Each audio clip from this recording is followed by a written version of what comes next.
فإن دعوة أهل السنة، دعوة أهل الحديث، دعوة السلفيين، دعوة أهل الأثر تقوم على التربية والتصفية.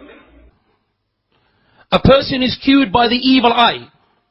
It mentions, first and foremost, what we gather from the hadith, that if you know the person that has given you an evil eye, then you should go to that individual, and that person should make a ghusl or make wudu. And from the remains of that water, you should pour it over yourself and bathe with that water. Because this is what the Messenger ﷺ ordered the companion. To make wudu. And to bathe with the water, and that which is left, then give it to your brother. And it mentions in the narration that when the water was given, and he bathed with that water and poured it over himself, then he got up like nothing was wrong with him. So that's the first one. That if you know that the person that has given you the ain, the evil eye, then you request from them.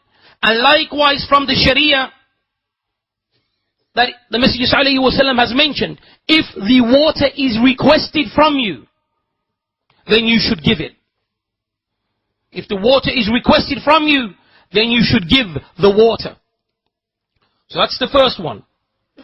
Likewise, we have mentioned that you do the adhkar in the morning and in the evening.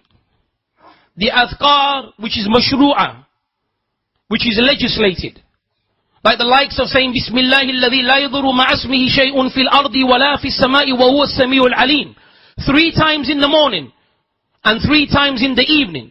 The Messenger ﷺ said, whoever says this supplication 3 times in the morning, then he will be protected till the evening. And whoever says this in the evening, then he will be protected till the morning.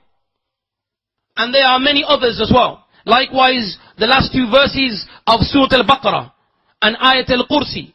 And likewise, Qul Wallahu Ahad wal Falaq wal Nas. All of these, likewise, is a protection.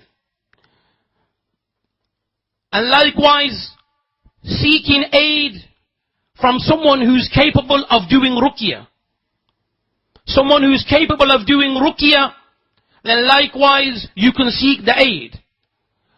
However, to do ruqyah on yourself, and to have the i'tiqad and the belief that you yourself are turning to Allah, and using the means which have been legislated, and you have belief and firm belief in that, then that is much, much more powerful than you're calling someone to read over you. It goes back to Tawheed and Aqidah. Then this moves on to the next point. The Iraqi, the one that he's going to read over you, then there are some conditions that must be established. First and foremost, it mentions Husnul I'tiqad wa Tawheed.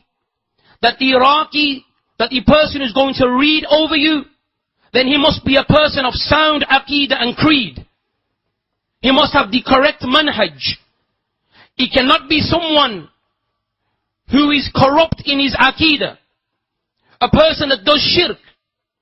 Or even worse, a person that works with the jinns. As we find today, many people are going to such and such, and they make these ta'weez. Or they work with jinns in order to cure you. This will only make matters worse. This is not someone who will cure you, rather he will make it worse. So that's the first condition. The person must be sahib al-sunnah. He must be a person with the correct aqidah and the tawheed. Likewise, from the conditions that the Iraqi must have, that he must be mukhlis. That he is sincere in what he is doing. That he is doing it for the sake of Allah subhanahu wa ta'ala. And not only does he do it just by ways of a business, or he does it to raise his ranks in the community, or whatever corrupted intention that he has, then that must be rectified, the intention. Likewise, the Iraqi, he must be someone who's rajulun salih, someone who's a righteous person, not someone that is known to be a fasiq, not someone that knows to be a sinner. He's a sinner. A person who's not upright. A person who may compromise his deen.